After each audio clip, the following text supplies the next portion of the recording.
আজকের এই অস্থির বাংলাদেশে পড়ুয়া আইনজীবী সাইফুল ইসলাম আলিফ, যাকে নির্মমভাবে হত্যা করা হয়েছে, তার আত্মার শান্তি কামনা করছি।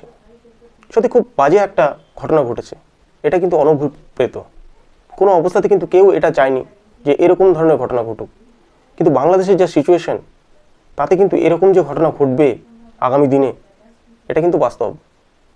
এরা এমন একটা সিচুয়েশন তৈরি করে ফেলেছে যে নিজেরাই নিজেদের এইভাবে অত্যাচার করতে ব্যস্ত হয়ে পড়েছে।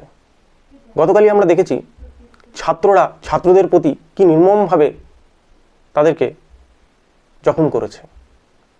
সবথেকে বড় ব্যাপার, খবর এসছে যে 3 জন নাকি নিহতও হয়েছে ওই ছাত্রদের মধ্যে। মোল্লা কলেজে যেভাবে লুটপাট করেছে, আমরা গত 5 তারিখে 5ই আগস্ট গণভবনে যেভাবে লুটপাট করা হয়েছিল, তার থেকে বাজেভাবে লুটপাট করা হয়েছে। তাহলে এটাই কি বাংলাদেশিদের স্বাধীনতা ছিল? এটাই কি জুলাই বিপ্লব ছিল? এটাই কি তাদের পাওনা ছিল? তারা কি এই রকম বাংলাদেশ দেখতে চেয়েছিল? আর এর পরপরই ঘটনা আসে সনাতন ধর্মীদের প্রতি যে অবিচার, সে অবিচারের প্রতি। কি হচ্ছে বাংলাদেশে? কেন আপনারা এই ধরনের ঘটনাগুলো ঘটাচ্ছেন? সত্যি কথা বলতে, বাংলাদেশে এই মুহূর্তে যদি গণতান্ত্রিক সরকার না থাকে বা না বসে, তাহলে বাংলাদেশ আরও অধঃপতনে যাবে। আপনারা অবশ্যই আগে এই সংস্কার যেগুলো বলছেন, যার বাহানা দেওয়া হচ্ছে, সেগুলো বাদ দিয়ে একটা গণতান্ত্রিক সরকার প্রতিষ্ঠা করুন, যে পুরো দেশকে লিড করবে, যার কথা প্রত্যেকে শুনবে। এমন একটা সিচুয়েশন হয়ে পড়েছে বাংলাদেশে যে কেউ কাউকে মানছে না। আপনারা সমন্বয়ক, আপনারা উপদেষ্টা, আপনাদের কথা শুনছে কেউ? কি অবস্থা করে রেখেছেন আপনারা ল অ্যান্ড অর্ডারে? কোনো আইন শৃঙ্খলা বলে কিচ্ছু নেই, যে যার প্রতি যেমনভাবে পারছে অত্যাচার করছে। কলেজে ওই ছেলেগুলো ওই রকমভাবে তাদেরকে মারা হচ্ছে। এটা কি অভিপ্রেত? এটাই কি আপনারা চেয়েছিলেন? যা সিচুয়েশন গতকাল দেখলাম, তাতে মনে হচ্ছে ওই গণভবনে যে ঘটনা ঘটেছিল, মানে জুলাই বিপ্লবে যে গণ অভ্যুত্থান আপনারা ঘটিয়েছিলেন, তার থেকে বেশি পরিমাণের বাজে ঘটনা ঘটেছে গতকাল। ইভেন সব থেকে বড় ব্যাপার, বাংলাদেশ কোন দিকে এগোচ্ছে?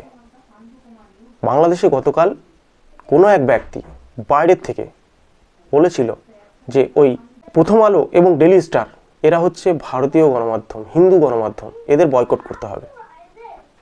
এবং এর সামনে কোনো এক ব্যক্তিকে দেখাও গেছে, তিনি পুলিশকে বলছেন যে আপনারা যা খুশি করুন, আমরা কোনো অবস্থাতে এই প্রথম আলো এবং ডেইলি স্টারকে মেনে নিতে পারবো না। কোনো অবস্থায় বাংলাদেশে এরা সাংবাদিকতা করতে পারবে না। ভাবতে পারছেন কি অবস্থা বাংলাদেশে? সত্যি বাংলাদেশের অবস্থা খুব খারাপ, খুব শোচনীয়। যত তাড়াতাড়ি সম্ভব বাংলাদেশে একটা গণতান্ত্রিক সরকার প্রতিষ্ঠা হোক, এই কামনা করি আপনাদের প্রতি। আপনারা চটজলদি কোনো রকম কোনো কিছু বাদ রেখে আগে আপনারা ঠিক করুন নির্বাচন আপনারা কবে ডিক্লেয়ার করবেন। কারণ এইভাবে যদি সাধারণ মানুষের প্রতি অত্যাচার হয়, তাহলে আগামী দিনে যে বাংলাদেশ, ইরাক বলুন, সিরিয়া বলুন, এইরকম হবে না, তার কিন্তু কোনো মানে নেই। গৃহযুদ্ধ অবিসম্ভবী বাংলাদেশে। তাই চটপট আপনারা একটা সুষ্ঠু নির্বাচন করুন এবং একটি গণতান্ত্রিক সরকার প্রতিষ্ঠা করুন বাংলাদেশের বুকে। না হলে কিন্তু সিচুয়েশন একেবারে তো খারাপ হয়েই গেছে, যা সিচুয়েশন সেটা আপনারা ভালোভাবে বুঝতে পারছেন, আরও খারাপ হবে কিন্তু।